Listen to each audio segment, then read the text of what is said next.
देखिए ना, हम लोग रिक्शा चलाते हैं। रिक्शा में चलाते हैं तो रोडे नहीं सही बैठाता है। हॉस्पिटल रोड जाते हैं तो एक सवारी बैठाते हैं तो खिंचाता नहीं है। जमदार टोला जाते हैं तो वही हाल है, सवारी मिलता है नहीं ले जाते हैं। करगैया जाते हैं वही हाल है। अच्छा, छावनी जाते हैं तो रिक्शा से नहीं खिंचाता है। क्या कर सकते हैं? तो यानी इस बार बदलाव करेंगे तो गठबंधन सरकार ले आएंगे सर। क्योंकि हम लोग विधायक का भी 20 साल देख लिए और 8 साल का मेयर का भी देख लिए, तो बदलाव तो होना चाहिए। अब यानी आप लोगों की नजर में अगर बदलाव होता है तो विकास होगा। विकास होगा। एक बार कोशिश करके देखा अगर जाए। हाँ, हमने 20 साल से हम लोग देख रहे हैं एक आदमी, 8 साल से मेयर का हम लोग काम देख रहे हैं। और बेतिया आपको बिहार में सबसे नर्क है। आपको तब्दीली का मन बनाया है और महागठबंधन को वोट देने का विचार किया है। महागठबंधन का अगर यहाँ विधायक होते हैं तो यहाँ विकास करने का काम करेंगे। मैंने उनका देखा, उनका पोर्टफोलियो पढ़ा है। वसी अहमद का हायर एजुकेटेड पर्सन है। इस बार हम लोग महागठबंधन की तरफ जाएंगे। आप किसी कट्टर समर्थक, भाजपा के समर्थक से पूछिएगा कि दीदी का, रेणु देवी का 20 साल का कोई एक उपलब्धि गिना दे। इवन डिप्टी सीएम रहते हुए और खेल मंत्री रहते हुए एक कोई अपना अचीवमेंट, कोई उपलब्धि बता दे तो हम लोग उनको, सारे लोग उनको एक होकर वोट करेंगे। जय हिंद दोस्तों, जैसा कि आपको पता है कि बिहार में चुनाव होने वाला है और इसी बीच में बेतिया विधानसभा के बीच में हूं और यहाँ के लोगों से जानने का प्रयास करूंगा कि इस बार बिहार में होगा बदलाव या फिर से बनेगी एनडीए सरकार, और बेतिया की जनता किसे अपना विधायक के रूप में देखना चाहती है।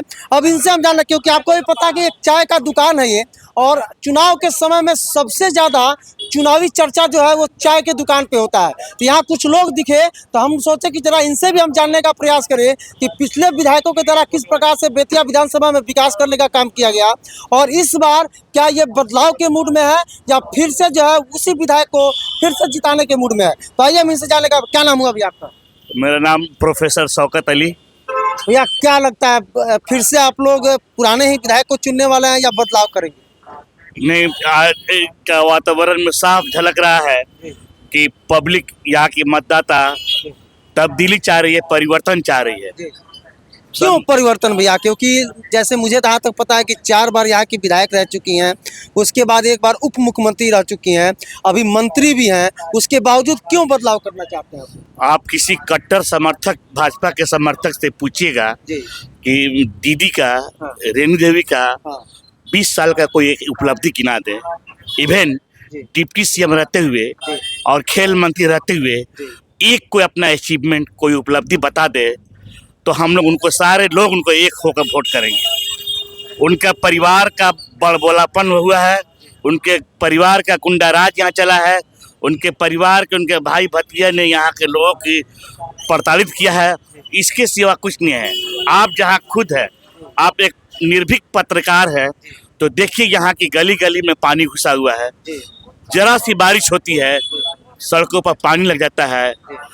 अगर इसको बिजली को विकास कहते हैं तो माफ कीजिएगा, पूरे हिंदुस्तान में बिजली जल रही है। अच्छा। पूरे हिंदुस्तान में सड़कें बन रही है, पूरे हिंदुस्तान में नालियां बन रही है, पूरे हिंदुस्तान में जल नल की योजना चल रही है। ये इसलिए है, ये पब्लिक की मूलभूत सुविधाएं हैं और आवाम के इसमें फायदा होता है तो विधायक का भी 30% कमीशन होता है। अच्छा। इसलिए इसको मैं विकास नहीं मानता हूँ। विकास में मानता हूँ कि आप रोजगार दीजिए, हमारे युवाओं का हाथ में रोजगार दीजिए, पलायन को रोकिए, शिक्षा को मजबूत और सुदृढ़ कीजिए, इसको कल कारखाना खोलिए, इसको विकास करते हैं। भारत बदलाव, जैसे आप बोले कि बदलाव होगा, तो बदलाव रूप में आपको 2 पार्टी है, एक जन सुराज भी लड़ रहा है चुनाव और एक महागठबंधन भी है, तो इसमें से किसको चुनना चाहिए? क्योंकि प्रशांत किशोर भी लगातार वादा कर रहे हैं कि पलायन रोकेंगे, विकास करेंगे, युवाओं को रोजगार देंगे, तो इस पे आप लोग किसके तरफ जाना चाहिए? देखिए, प्रशांत किशोर का जो प्रयास है बहुत सराहनीय है। उन्होंने जो बातें रखी हैं उनकी बातों में दम है। बिहार में पलायन एक बहुत बड़ा मुद्दा है, इसको रुकना चाहिए। लेकिन अभी क्योंकि इनिशियल स्टेज में है उनकी पार्टी, बेतिया में विधानसभा में मजबूत दिखाई नहीं दे रहा है, इसलिए हम लोगों ने तब्दीली का मन बनाया है और महागठबंधन को वोट देने का विचार किया है। महागठबंधन का अगर यहाँ विधायक होते हैं तो यहाँ विकास करने का काम करेंगे? मैंने उनका देखा, उनका पोर्टफोलियो पढ़ा है। वसी अहमद का हायर एजुकेटेड पर्सन है। शायद बिहार में जितने प्रत्याशी हैं उनके इतना एजुकेटेड कोई प्रत्याशी नहीं है। लोगों ने तो अपना धन गिना दिया, 300 करोड़ 500 करोड़ दिखाया है। एजुकेशन में मैंने देखा लोगों का मैट्रिक पास, इंटर पास, 7वां पास, 9वां पास। ये आदमी जामिया मिलिया से प्रोडक्ट है, अलीगढ़ से प्रोडक्ट है। ये आदमी चौधरी चरण सिंह से वकालत किया है। इतना हायर एजुकेशन, इसके पास एक विजन है, इसके वसी अहमद के पास एक दृष्टिकोण है कि विकास कैसे हो सकता है। लोग वो आएंगे तो विकास करेंगे। बिल्कुल बिल्कुल। क्या नाम हुआ अभी आपका? सनाउल्ला। इस बार बेतिया विधानसभा की जनता क्या चाह रही है? बदलाव या बदलाव फिर से बदलाव क्यों बदलाव क्यों? इसी वजह से, विकास के वजह से बेतिया में विकास नहीं हुआ है। हुआ है, लेकिन टेम्पोररी देखने वाला है। यहाँ पर देखिए, यहीं पे कूड़ा लगा हुआ है, यहाँ पर पानी जल जमाव लगा हुआ है। क्या विकास हुआ है? यानी कि इस बार बेतिया विधानसभा की जनता सोच ली है बदलाव की। सोच के लिए। क्या नाम हुआ अभी आपका? शमीम है सर। क्या लगता है विकास बेतिया में नहीं हुआ है? विकास सर ये सामने देख सकते हैं विकास विकास बेतिया का।